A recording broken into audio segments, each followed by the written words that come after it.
زیباترین پرندگان جهان که تا حال ندیدین. 1. توتی مکائو با پرهای آبی، قرمز و زرد درخشان، یکی از نمادهای زیبایی جنگل‌های بارانی آمازون. 2. طاووس هندی، پرهای دمی با طرح چشمانندش از معروفترین جلوه‌های طبیعت است. 3. پرنده بهشتی، گونه‌های مختلفش در گینه‌نو زندگی می‌کنند و رقص‌های جفتگیری خارق‌العاده‌ای دارند. 4.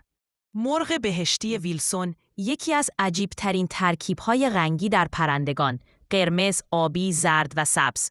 5. زنبورغر رنگین کمانی، پرنده‌ای باریک‌اندام با رنگ‌های سبز، آبی و زرد خیره کننده. 6.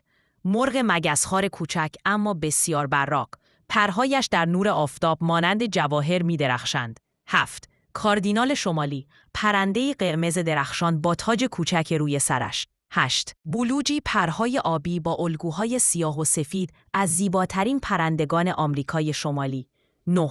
قوی سفید، نماد زیبایی و وقار، حرکتش روی آب شبیه رأس است. 10. فلامینگو، پرهای صورتی و پاهای بلندش آن را از دور قابل شناسایی می‌کند.